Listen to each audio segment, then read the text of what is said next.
صل على نبينا صل على محمد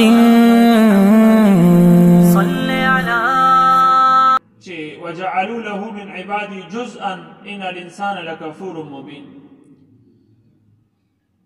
تیزی کی دا اولاد په ځای باندې جزءا لفظ ذکر کړی چې دی خلکو د الله دپاره جز ثابت کو. جز یعنی اولاد ته جز ویو.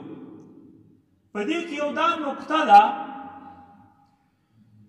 چې جز اولاد ولد زوی دا د خپل پلار جز وي. اولاد د خپل پلار جز وي، د خپل والدینو جز وي، د هغې یو حصه. او دا یو مشهوره قاعده ده چې کل په خپل وجود کې د جز محتاج وي.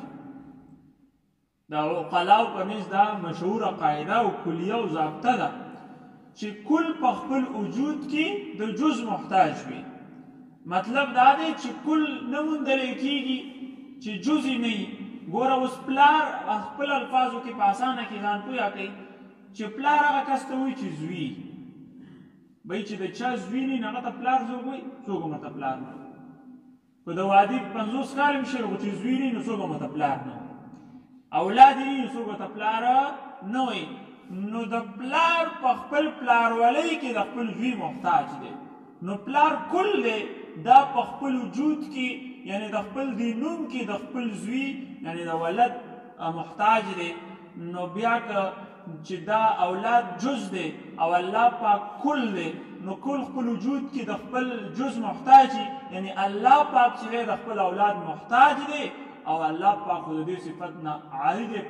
څونه ځایونو کې الله پاک ویلي غنی حمید، مستغني دی، بې پروا دی، چاته محتاج نه دی. نو تا په اولاد سره د هغه محتاجي ثابت کړه.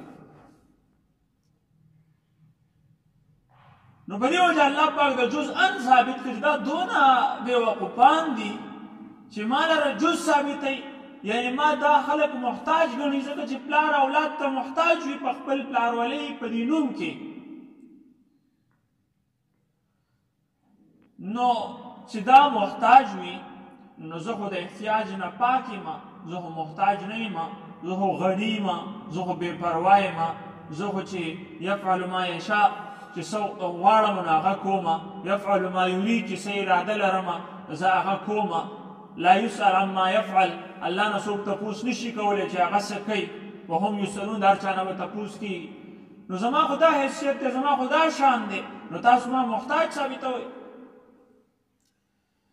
نو دې نه اندازه ولګېده یعنې عقل هم دا نه مني چې ته د الله د استغنا قایل یې نو بیا ورله اولاد څنګه ثابت دی. چې ته وې الله د هغې هم دا عقیده وه چې الله مستغني دی نو اولاد ثابتول خو ته خپله د خپلې عقیدې به ابطال کې دا باطل دی. بله خبره دا هم ده چې ته اولاد ثابتې د الله له نو کوم صفت چې د پلار وي نو هغه صفت د اولاد وي. نو ته به یا مني چې دا اولاد چې کوم د الله پاک دی العیاذ بالله نو یا خو به د ده صفت هماغې کوم چې د الله دی او یا به دا په هغه صفت باندې نه. که ته وایې چې دا صفت د هغه صفت باندې دا اولاد هم دی کوم چې د الله دی نو ته دروغجن یې ځکه چې الله قدیم دی، الله باندې نه نشؤ او نه به پرې نش راشي.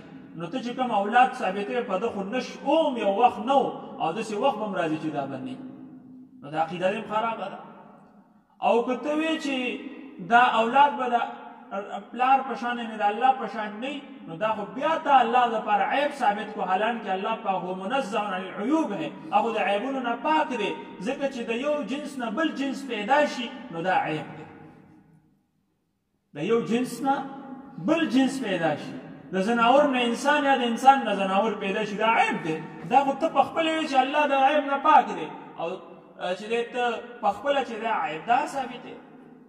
یعنی دا اولاد ثابتول د دوی خیال دا جوړې دا ډېره اهمه عقیده ده او په دې موږ د هغې عزت سیوا کو جوړې د دې خیال دا نور دا عقیده وه چې الله د عیبونو نه هم پاک دی، هغه مستغني ذات هم دی.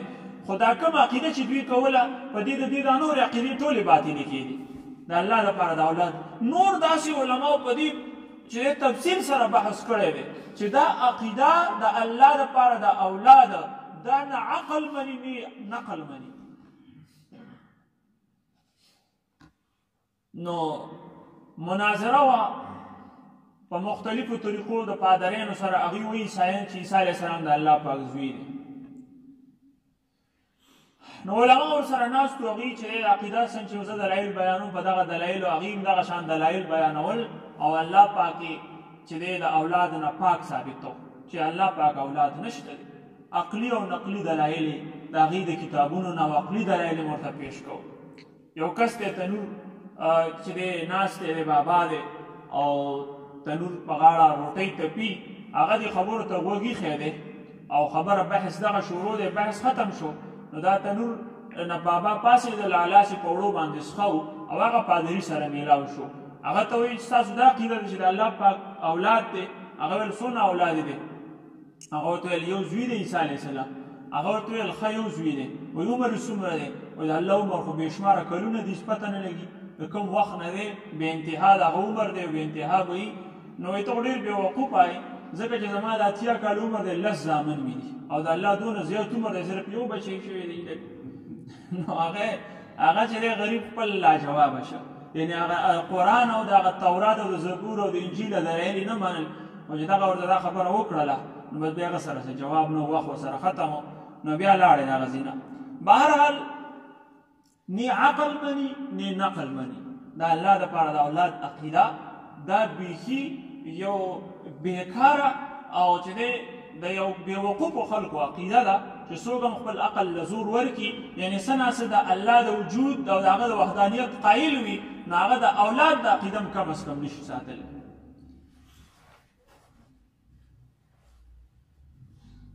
نو الله